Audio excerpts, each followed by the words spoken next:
My sister blew her entire inheritance on designer handbags, five-star beach resorts, and overpriced kitchen gadgets she didn't even know how to use.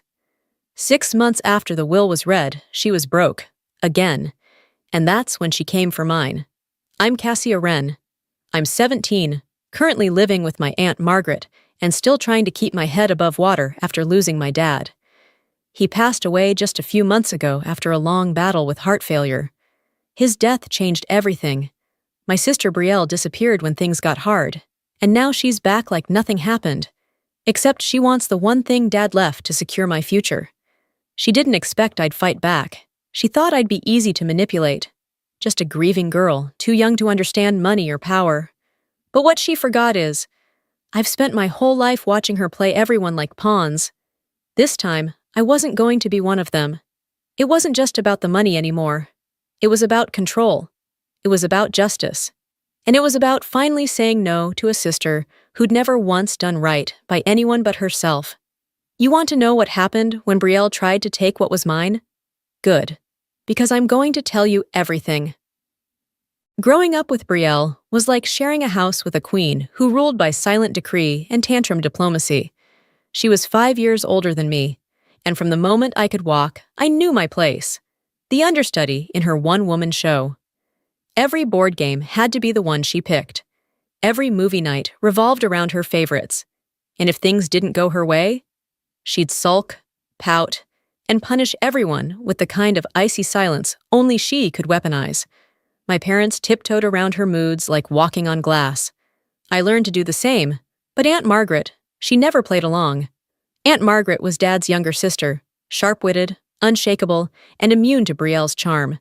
She wasn't around all the time when we were little, but whenever she visited, the air changed. She didn't cater to Brielle. She called her out. I still remember one summer when I was about 8. Dad had just come home from a long shift, and Brielle refused to help with dinner because she was busy texting her boyfriend. Aunt Margaret had come by to check on us, and when she saw Dad struggling to do everything, she calmly asked Brielle to pitch in. Brielle rolled her eyes and muttered, "You're not my mom." Aunt Margaret raised an eyebrow and shot back, "No, and I'm not your maid either. Grab a knife or get out of the kitchen."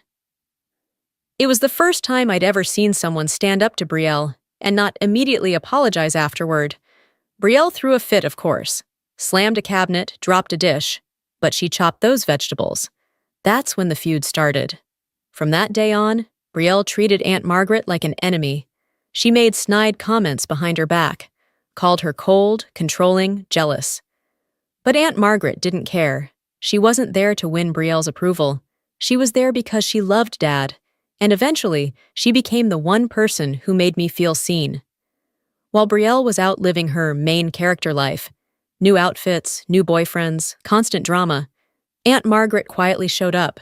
She helped Dad navigate his early health scares. She drove me to school when Mom couldn't.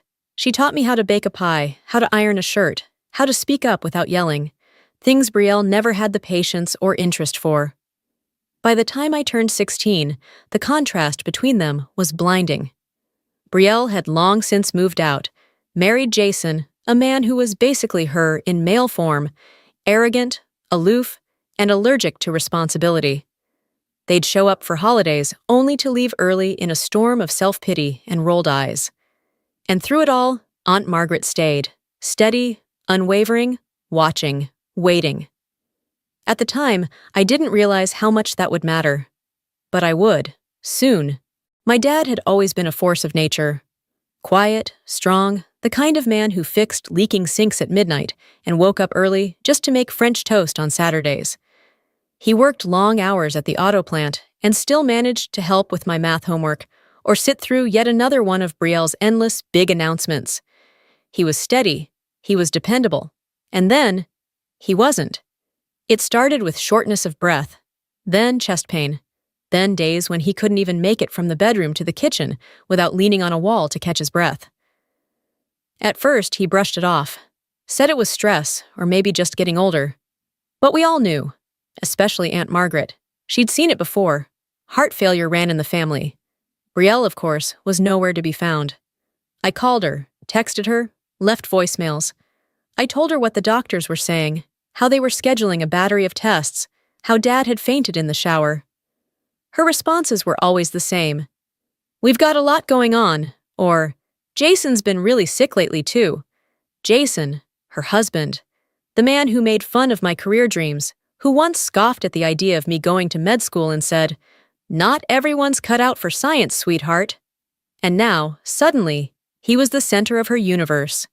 I started to resent her, not just for being absent, but for pretending that she cared when she didn't, for acting like her distance was noble, like she was shouldering something heavier than I was. Meanwhile, I was holding Dad's hand during chemo appointments and helping him to the bathroom at 3 a.m. Aunt Margaret was the only one who showed up. She moved in quietly, without asking. She reorganized the pill schedule, hired a part-time nurse, and cooked meals that could last for days.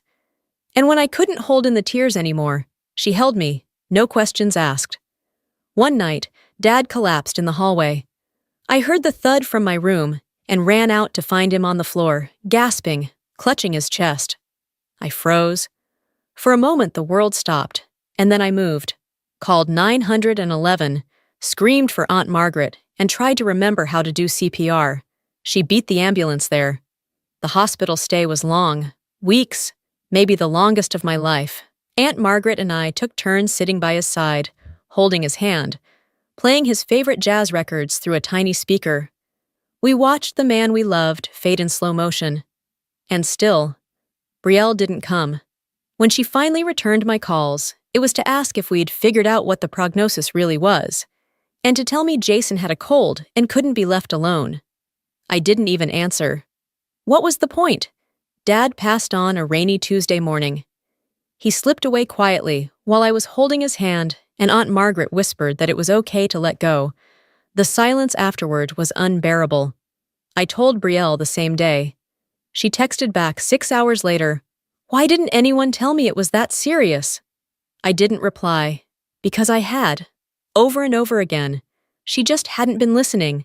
3 days after the funeral, Aunt Margaret sat me down in the kitchen. The air still smelled faintly of lilies from the service, and my dad's coffee mug was exactly where he'd left it, untouched. "Your dad left a will," she said gently, fingers folded tight around a cup of tea. "We'll be meeting with the lawyer tomorrow." I blinked at her. I hadn't thought about money, about logistics, about anything beyond surviving the next hour. My dad had just died. I was still waking up in the middle of the night, thinking I'd hear him humming in the hallway. The idea of dividing up his life into numbers and signatures felt obscene. But Aunt Margaret nodded, steady as always. "He wanted to make sure you were taken care of, that your future wasn't compromised." The lawyer's office was cold and smelled like paper and leather. Mr. Coulson, Dad's lawyer, was an older man with a quiet voice and gold-rimmed glasses that he kept pushing up the bridge of his nose. He gave me a soft look when I sat down. A different one when Brielle arrived, 20 minutes late, draped in a silk shawl and oversized sunglasses, like she'd just walked off a reality show set. She didn't offer condolences. She didn't ask how I was. She dropped into the chair next to me, crossed her legs, and said, "So, how's this going to work?" Mr. Coulson opened the file slowly. "Your father was very specific in his wishes," he began. "He left instructions for his assets to be divided equally between his 2 daughters, 50% to each." Brielle smiled. "As expected. But," he continued, "since Cassia is still a minor, her portion will be placed in a custodial account until she turns 18. Margaret Wren has been appointed custodian." The smile froze on Brielle's face. Just for a second. Then she laughed, a soft, condescending laugh that made my skin crawl. "Oh," she said, her voice syrupy. "Of course. Aunt Margaret, always the responsible one." Aunt Margaret didn't flinch. She simply looked at Mr. Coulson and nodded once. Brielle turned to me with a look that tried to be sisterly, but landed somewhere between desperate and calculated. "Cass, if you ever need help managing it, I'm happy to step in. Aunt Margaret's a little rigid. You and I should be talking about these things together. It's your future." I didn't answer. I just stared at her, suddenly so tired I could barely sit upright. This woman had missed our father's funeral. She hadn't been there for his final breath. And now she wanted to talk about my inheritance, like we were co-planning a shopping spree. Back in the car, Aunt Margaret didn't say a word. But after a few minutes, she glanced over at me. "She's going to push. Just be ready. Your father trusted me for a reason, and I won't let her touch what he left you." I nodded. I believed her. But I hadn't yet understood just how far Brielle was willing to go. That this wasn't about grief or fairness. It was about control. And Brielle hated not being in control. It started with pastries. 3 days after the will reading, Brielle showed up at Aunt Margaret's doorstep with a box of croissants from some overpriced bakery she never cared about before. Her smile was too bright. Her hug was too long. She complimented the curtains. She asked how I was sleeping. I wanted to believe it was real, for a second, but it wasn't. "Family's all we have," she said as she stirred tea she didn't drink. "We've all been through so much. We need to stick together." Aunt Margaret watched her with the same expression she probably used when inspecting spoiled fruit. "What do you need, Brielle?" she asked, cutting straight through the sugar. Brielle blinked, but the mask stayed up. "Can't I just check in on my little sister?" No, she couldn't. The next week she came again. This time, no croissants, just a story. Jason, her husband, had taken a turn for the worse. His chronic condition had escalated. He needed surgery, expensive surgery. Insurance wouldn't cover it all. They were desperate. She dabbed fake tears with the edge of her designer scarf. "I wouldn't ask if it wasn't life or death," she said, turning to me with those big, watery eyes. "Please, Cassia, just a small portion. It would save him. It would save me." My throat closed up. I didn't know what to say. It wasn't that I didn't care. I did. But it wasn't hers to ask for. Before I could speak, Aunt Margaret stepped in. "That money is not for you," she said calmly. "It's for Cassia, for her future, her education, her life. Your father made that clear." Brielle's face shifted. The sorrow evaporated. What replaced it was sharp, cold, and familiar. "You've always hated me," she hissed. "You've been poisoning her against me since we were kids. Don't pretend this is about Dad's wishes. It's about control." Aunt Margaret didn't flinch. "Believe what you want, but the answer is still no." Brielle stormed out. But we both knew it wasn't over. Next came the texts. First to me, then to Aunt Margaret. Then to our cousins, our uncle in Florida, even my mother's former coworker, who hadn't been around since I was in middle school. Brielle told everyone Aunt Margaret was hoarding my inheritance, that she was using her guardianship to manipulate me, that she was refusing to help a dying man out of spite. Some people saw through it. Others didn't. My phone buzzed for days with vague messages. "Is everything okay?" "Heard some things." "Why don't you just help her?" Then came the photo. Jason, pale and pathetic looking, hooked up to hospital monitors, eyes closed. The caption, "This is what you're ignoring." I showed Aunt Margaret. She didn't even blink.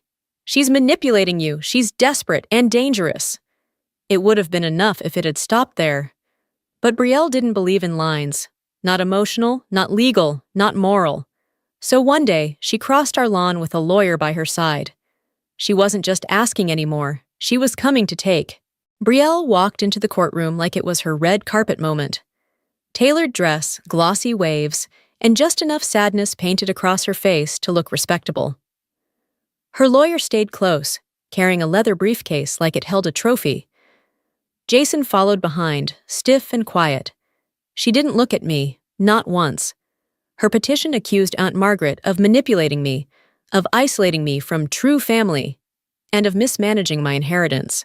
Brielle wanted to be made my legal guardian and take control of what Dad left for me. She wasn't there to help. She was there to take. Her lawyer started with a polished speech. "My client has grave concerns about her sister's well-being. She believes that Miss Margaret Wren has overstepped her authority and acted in a way that's emotionally damaging to Cassia." I nearly laughed. Brielle sat there dabbing her eyes, while nodding dramatically at every word. When Mr. Coulson rose, he didn't bother with theatrics. He walked the court through documents, bank statements showing every cent of my inheritance untouched, held exactly as the will instructed. Aunt Margaret hadn't spent a dime. Then came the kicker: Brielle's financial records. Within 6 months, she'd burned through her share. Designer handbags, vacations, luxury appliances, not a single medical expense for Jason. It was damning. Then the texts, voicemails. The courtroom fell into sharp silence as Brielle's voice echoed, "If you don't help, you'll regret it. You think she's protecting you? She's controlling you." The judge's expression hardened. Finally, Mr. Coulson said, "Cassia would like to speak." I stood. "My sister's not here because she cares about me. She's here because she wants control. She didn't help when Dad was dying. She didn't come to his funeral. Aunt Margaret did. She's the only person who's been protecting me since." I took a breath. And I trust her, not Brielle. Silence. No fake tears could fix what had just been said. The judge cleared his throat. "This court finds no evidence of wrongdoing by Miss Wren. The petition is dismissed. Custodianship will remain as outlined in the will." Brielle's jaw clenched, but the judge wasn't done. "This court will also investigate whether the petitioner's claims constitute fraud or perjury." Her lawyer stiffened. Jason looked like he wanted to disappear. I felt Aunt Margaret's hand close over mine. We didn't just win a legal case, we took back control. After the ruling, Brielle didn't storm out like she usually did. She stood there frozen, like she couldn't believe the performance hadn't worked this time. Her lawyer started packing up quickly, clearly eager to get away from the disaster. Jason didn't say a word. He just followed her out like a shadow. Outside the courthouse, she tried one last time. "Cassia!" she called, her voice all sugar again. "We're still family." I didn't stop walking. Aunt Margaret did, though, just long enough to turn and say, "We're done here," before catching up with me. That was it. No more second chances. No more, maybe she means well. I'd spent too long trying to find the version of my sister I wished existed. But the truth was standing right there in front of the courthouse, still clinging to a lie she couldn't sell anymore. In the days that followed, things moved fast. The court fined Brielle for filing a false claim.